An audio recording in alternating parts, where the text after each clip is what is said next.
Hello बच्चों, तो कैसे हैं आप लोग? आशा करता हूं कि आप लोग काफी अच्छे होंगे। बहुत सारे बच्चे कक्षा 12वीं की परीक्षा दे चुके हैं, उनका रिजल्ट भी आ चुका है और बहुत सारे बच्चे बीए करना चाहते हैं।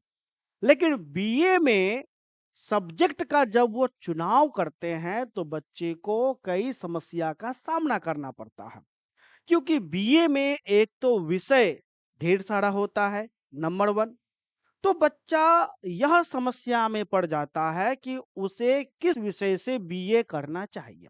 ठीक है। अब ऐसे में एक बात निकल कर के आता है कि भैया, आपका अंतिम लक्ष्य क्या है? और बहुत बच्चे का अंतिम लक्ष्य होता है कि सर, मुझे भविष्य में खुद को एसडीएम के रूप में देखना है, या आईपीएस ऑफिसर के रूप में देखना है, आईएएस ऑफिसर के रूप में देखना है। तो ऐसे में जिन बच्चों का ड्रीम है, सपना है, ख्वाब है यूपीएससी एग्जाम क्वालिफाई करने का, तो कि जाहिर सी बात है, अगर आपको भविष्य में डीएम बनना है, समझ गए, आईपीएस ऑफिसर बनना है, आईएएस ऑफिसर बनना है, तो भैया इसके लिए आपको यूपीएससी की एग्जाम क्वालिफाई करना पड़ेगा। ठीक है। अब ऐसे में बहुत सारे छात्र यूपीएससी एग्जाम को भविष्य में, है ना, भविष्य में यूपीएससी में सफलता पाने के लिए वे कक्षा 12वीं के बाद से ही कड़ी मेहनत करना शुरू कर देता है। और उसका लक्ष्य होता है कि हम बीए के साथ-साथ यूपीएससी का भी तैयारी करें, जिससे फर्स्ट अटेम्प्ट में ही, यानी पहले प्रयास में ही या दूसरे प्रयास में ही मुझे यूपीएससी में सफलता मिल जाए। ऐसे में बच्चे मुझसे एक प्रश्न पूछते हैं कि सर, मुझे बीए में कौन-सा विषय लेना चाहिए जिससे यूपीएससी का एग्ज़ाम हमारे लिए आसान हो जाए?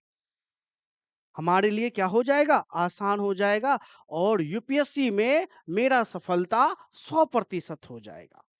तो यह वीडियो खास तौर पर उन्हीं छात्रों के लिए है। अगर भविष्य में आपको यूपीएससी निकालना है और अभी आप बीए में एडमिशन करवा रहे हैं और आप सोच रहे हैं कि आपको कौन-सा विषय लेना चाहिए जिससे यूपीएससी का एग्ज़ाम आसान हो जाए, आप यूपीएससी में आपका सफलता, यानी सफल होने का संभावना अधिक हो जाए, तो उन्हीं छात्रों को आज मैं ऐसा विषय समझाऊँगा, ऐसा विषय के बारे में बताऊँगा जिससे आपको यूपीएससी की सफलता में जो संभावना है वह अधिक हो जाएगा। ठीक है? तो देखो, आज का हमारा टॉपिक है यूपीएससी की तैयारी के लिए बीए में कौन-सा विषय लें? ये हमारा टॉपिक है और यह उन बच्चों के लिए है जो अभी-अभी बीए में एडमिशन करा रहे हैं, तो बीए एडमिशन 2025। ठीक है? तो आगे बढ़ते हैं। अब देखो बच्चों, अगर आप बीए में इस विषय को लेते हैं, यानी बीए में इस विषय को लेने से क्या-क्या फ़ायदा होगा? तो पहला फ़ायदा, यूपीएससी की तैयारी आसान हो जाएगी। यूपीएससी की तैयारी क्या हो जाएगी? आसान। क्योंकि ज़ाहिर-सी बात है, अगर आप इस विषय को ले लेते हैं, तो इस विषय के लेने से अगर यूपीएससी की तैयारी आसान हो जाएगा, यानी पहले प्रयास में, दूसरे प्रयास में आपको यूपीएससी में सफलता मिल जाएगा। यानी प्रथम प्रयास में सफल होने की संभावना अधिक हो जाएगी। क्या अधिक हो जाएगी? तो सफल होने की संभावना अधिक हो जाएगी। इसके साथ-साथ अगर आप बीए में इस विषय को लेते हैं, तो इस विषय को लेने से एक तो यूपीएससी में लाभ तो मिलेगा ही मिलेगा, साथ ही साथ अन्य प्रतियोगी परीक्षा में भी लाभ मिलेगा। अब तो ज़रूरी तो है नहीं कि बहुत बच्चा यूपीएससी करे, बहुत बच्चा पीसीएस का भी तैयारी करना चाहता है, जैसे बीपीएससी हो गया, यूपी पीसीएस आपका हो गया, है ना? बहुत बच्चा जनरल कंपटीशन का भी तैयारी करना चाहता है। तो अगर आप इस विषय को ले लेते हैं, तो इससे क्या होगा, अन्य प्रतियोगी परीक्षा में भी आपको सहायता मिलेगा। ठीक है? चलिए, तो वह कौन-कौन सा विषय है, अब हम इस पर चर्चा करते हैं। तो देखो बाबू, अब आपका जो बीए है, सबसे पहले आप बीए के बारे में जानो। बीए के बारे, full form bachelor of arts, यानी आप क्या कर रहे हैं, आर्ट्स से अपना ग्रेजुएशन कर रहे हैं। अब बीए हो गया है 4 साल का। कितने साल का? 4 साल का। और ये 4 साल कब से हुआ है? तो भैया 2023 से हुआ है ना? 2023 से हुआ है। और 2023 से पहले जब बीए होता था वह बीए 3 साल का था। और जब बीए पहले 3 साल का होता था तो जिस विषय से आप बीए करते थे वह विषय आपका ऑनर्स कहलाता था। क्या कहलाता था? ऑनर्स कहलाता था। तो आपको जो चुनाव करना है, ऑनर्स पेपर का ही चुनाव करना है। ठीक है? तो पहले जहां ऑनर्स पेपर होता था उसी को अब कहा जाता है मेजर पेपर। क्या कहा जाता है बाबू? Major paper. यानी मेजर पेपर का मतलब यह हो जाता है कि आप जिस विषय से ग्रेजुएशन कर रहे हैं वह विषय आपका मेजर हो जाएगा। और मेजर पेपर को पूरे 4 साल पढ़ना है। ग्रेजुएशन कितने साल का? 4 साल का। तो पूरे 4 साल आपको मेजर पढ़ना है। आप खुद ही बताइए कि अगर किसी एक विषय को आप 4 साल तक पढ़िएगा तो उस विषय में आपको जो जानकारी होगा कितना ज्यादा होगा, कितना गहराई से होगा, है ना?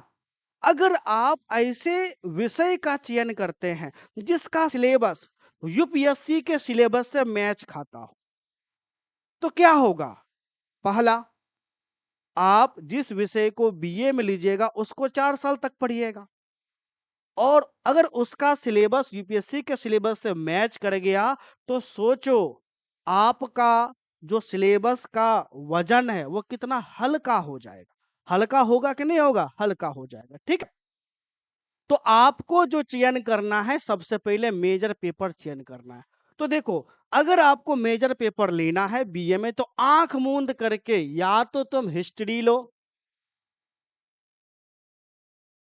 नंबर 1, या तो तुम पॉलिटिकल साइंस लो यानी राजनीतिक विज्ञान। तुम्हें क्या करना है? इस दोनों विषय में से किसी एक विषय का चयन करना है।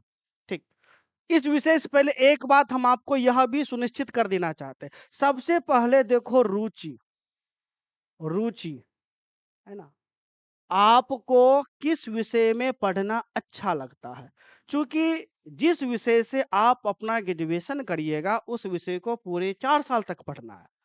तो किसी विषय को 4 साल तक आप कैसे पढ़ सकते हैं? जब तक आपके अंदर रुचि नहीं होगा, तो क्या आप उस विषय को 4 साल पढ़ पाइएगा? नहीं। इसलिए सबसे पहले यह ध्यान दीजिए कि आपका रुचि किसमें है। जिस विषय में आपका रुचि है, सबसे पहले हम आपको यही कहेंगे, आप उस विषय का अपना मेजर बनाओ। क्योंकि हर विषय में क्या है ना बाबू, हर विषय में आपको हर विषय का अपना-अपना महत्व हो जाता है। हर विषय में सफलता का 100% गारंटी है। लेकिन हर विषय में आप बेहतर करिएगा तो, बेहतर अगर आप किसी भी विषय में करिए ना, हर विषय में सफल होने का गारंटी 100% है। ठीक है?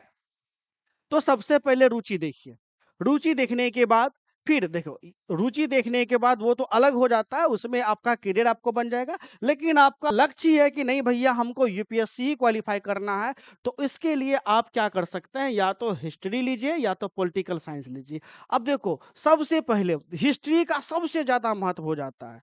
एक तो देखो, हिस्ट्री जो होता है इसका सिलेबस कभी बदलता नहीं है। अगर बदलता भी है तो थोड़ा बहुत चेंजिंग होता है, माइनर चेंजिंग होता है ना? क्योंकि इतिहास का घटना बदलता नहीं है। इतिहास का घटना तभी बदलेगा जब कोई दूसरा साक्ष्य हमें मिलेगा, है ना? तो इस प्रकार से हिस्ट्री अगर आप लेते हैं तो आपके लिए काफ़ी ज़्यादा उपयोगी है। ठीक? अब देखो होता क्या है, हिस्ट्री ही क्यों लेना चाहिए? क्योंकि हिस्ट्री जो होता है इसमें हमें बीती हुई जानकारी मिलती है। बीती हुई घटनाओं का अध्ययन करते हैं और बीती हुई घटनाओं का अध्ययन करके हम लोग सीखते हैं और अपने जीवन में बदलाव करते हैं। इससे हम क्या करते हैं? विकास करते हैं। इसी प्रकार यूपीएससी के तहत जो भी कर्मचारी होते हैं, उनका परम लक्ष्य होता है समाज का सेवा करना। किसका सेवा करना? समाज का सेवा करना। जैसे अगर आप यूपीएससी का एग्जाम क्वालिफाई करिएगा, आप या तो आईएएस बनिएगा, आईपीएस बनिएगा, कोई भी पदाधिकारी बनिएगा। तो अगर आप पदाधिकारी बनते हैं तो आपका लक्ष्य क्या होगा? आपका लक्ष्य होगा समाज का सेवा करना, समाज का विकास हो। तो समाज का विकास कैसे होगा? समाज का आप सेवा कैसे कर पाइएगा? बिना इतिहास जाने तो आप कर सकते हैं? नहीं कर सकते हैं, है ना? तो इसलिए इतिहास का महत्व काफ़ी ज़्यादा हो जाता है और इतिहास का जो सिलेबस होता है यूपीएससी में बहुत बड़ा, मतलब कि जो यूपीएससी का सिलेबस जो यूपीएससी का सिलेबस होता है उसमें इतिहास का एक अलग महत्व हो जाता है। तो ऐसे में अगर आप अपना बीए हिस्ट्री से कर रहे हैं तो क्या हो जाएगा, यूपीएससी के सिलेबस से आपको मैच कर जाएगा, जिससे आपका जो तैयारी है काफ़ी आसान हो जाएगा। उसके बाद हिस्ट्री को आप ऑप्शनल सब्जेक्ट भी आप है ना बनाइएगा। ऑप्शनल अगर अगर आप बनाइएगा तो पूरा 4 साल हिस्ट्री को पढ़िएगा तो ऑप्शनल का तो तैयारी ऐसे ही हो जाएगा। साथ ही साथ और भी जो जीएस पेपर होता है उसमें जो हिस्ट्री का सिलेबस होता है वो पूरा का पूरा मैच करेगा, जिससे आपका तैयारी काफ़ी आसान हो जाएगा। तो पहले नंबर पे यदि आपको यूपीएससी का तैयारी करना है तो या तो आप हिस्ट्री को मेजर बनाइए या तो पॉलिटिकल को बनाइए, दोनों में से कोई एक को बनाइए, ठीक है? समझ गए? चलो, अगर आप हिस्ट्री को मेजर बनाए हैं, मेजर, तो माइनर को क्या बना लीजिए, माइनर को पॉलिटिकल साइंस, यानी पॉलिटिकल साइंस आप माइनर में लीजिए। समझ गए? चूंकि मेजर को पूरे 4 साल पढ़ना है और माइनर को 3 साल पढ़ना है। कितने साल पढ़ना है? 3 साल। ठीक है? समझ गए? अब उसके बाद ये सभी विषय उतना महत्वपूर्ण नहीं है, ये सभी आपका नहीं है, इस पर ध्यान नहीं देना है। उसके बाद एमडीसी आता है, एमडीसी को 1.5 साल पढ़ रहा है, तो एमडीसी में आप या तो ज्योग्राफी लीजिए या तो आप इकोनॉमिक्स लीजिए। ठीक है? चलो, अगर आप पॉलिटिकल साइंस को मेजर बनाते हैं तो माइनर में आंख मूंद करके हिस्ट्री को माइनर में बनाइए और एमडीसी में को इस दोनों में से कोई एक को।